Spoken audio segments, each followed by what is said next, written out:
მინდა ყველა შესაბამის ქვეყანას, ევროკავშირის წევრ ქვეყანას გადავხადო მადლობა მხარდაჭერისთვის. პრემიერ-მინისტრმა მადლობა იმ სახელმწიფოებს უთხრა, რომლებმაც ქართველი ხალხის დასჯას მხარი არ დაუჭირეს. საქართველოს უვიზო მიმოსვლა შეუნარჩუნდა. ევროკავშირმა ვერც საქართველოს ხელისუფლების წარმომადგენლებს დაუწესა სავიზო შეზღუდვები. ლუქსემბურგში სანქციების დაწესების მორიგი ჩავარდნილი მცდელობა თბილისში ევროკავშირთან ურთიერთობების გადახედვის შესაძლებლობა დააღიქვეს. ქართველი ხალხის წინააღმდეგ სანქციები არ ამოქმედა, ეს არის ძალიან მნიშვნელოვანი. იმედი გვაქვს, რომ სამომავლოდ ევროკავშირი გადახედავს საკუთარ დამოკიდებულებას ქართული ხალხის მიმართ და შესაბამისად ქართული ხალხის მიერ არჩეული ხელისუფლების მიმართ, თუ მოხერხდება ევროკავშირის მასშტაბით პრაგმატული გადაწყვეტილების შეჯერება, ეს იქნება კიდევ ერთხელ ორმხრივად საინტერესო, როგორც საქართველოსთვის, ასე ევროკავშირისთვის. ლუქსემბურგში მიღებული გადაწყვეტილებით უკმაყოფილოა ოპოზიცია, თუმცა სახელისუფლებო გუნდისთვის ევროპული სანქციების დაწესების იმედს მაინც არ კარგავენ. ძალიან კარგია, რომ ევროკავშირში საუბრობენ პირველ რიგში და აქცენტს აკეთებენ არა ქართული ხალხის მათ შორის აი ამ ხრივ დასჯაზე, არამედ კონკრეტულად იმ ადამიანების დასჯაზე, რომლებიც წარმოადგენენ ნაწილს ივანიშვილის რეპრესიული აპარატის. თუ ვინმე სანქციები უნდა დაუწესდეს, რა თქმა უნდა, ეს არის პირველ რიგში ოცნების მაღალჩინოსნები, ანუ კონკრეტული თანამდებობის პირები, ვინც პირადად არიან პასუხისმგებელი საქართველოს ევროპული მომავლის დაზიანებაზე. სანქციები არ დაწესდა, თუმცა იყო კრიტიკული განცხადებები საქართველოს ხელისუფლების მისამართით, ოპოზიციის მიმართ კი არც ერთი კრიტიკული შეფასება. ევრობიუროკრატებმა დუმილის რეჟიმი არც ლუქსემბურგში დაარღვიეს. ევროკავშირს საქართველოს პრეზიდენტის სასახლეზე მიტანილი შტურმი ისევ არ დაუგმია, რასაც პარლამენტის თავმჯდომარე ხელიდან გაშვებულ შანსს უწოდებს. გუშინ ლუქსემბურგში გამართული საგარეო საქმეთა მინისტრთა საბჭო იყო კიდევ ერთი ხელიდან გაშვებული შანსი ევროკომისრებს და მინისტრებს დაეგმოთ 4 ოქტომბერს საქართველოს პრეზიდენტის სასახლეზე ძალადობრივი შტურმი. ნაცვლად ამისა კიდევ ერთხელ მოვისმინეთ ცრუ ნარატივებით თავდასხმა ქართველ ხალხზე. მოძალადეებისთვის ხელის დაფარება ძალადობის გამართლებაა, ძალადობის გამართლება კი შემდგომი ძალადობის წახალისება. ბრიუსელი უნდა დაუბრუნდეს ფუძემდებლურ ევროპულ ღირებულებებს და უარი თქვას ძალადობის როგორც პოლიტიკური მიზნების მიღწევის იარაღის წახალისებაზე.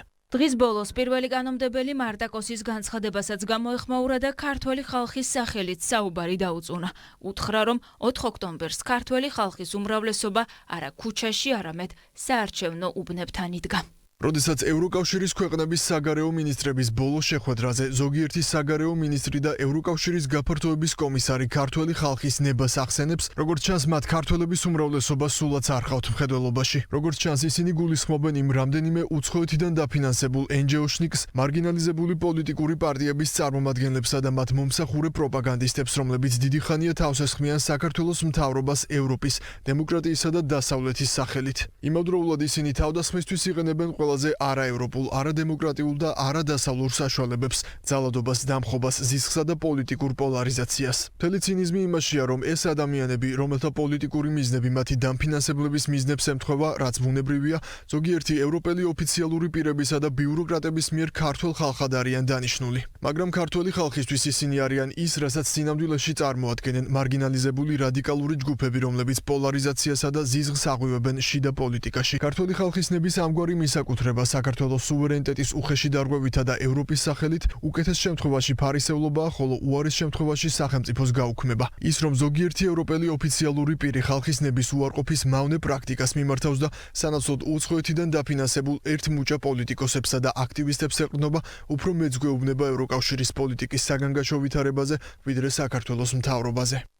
ევროკავშირის პოლიტიკა დღეს საპარლამენტო უმრავლესობა მათ შეაფასა და ბრიუსელს შანტაჟისა და მუქარის ენა დაუწუნა. თუმცა საქართველოს პარლამენტში ყველაზე ხმამაღლა მაინც ბრიუსელის დუმილი ისმის.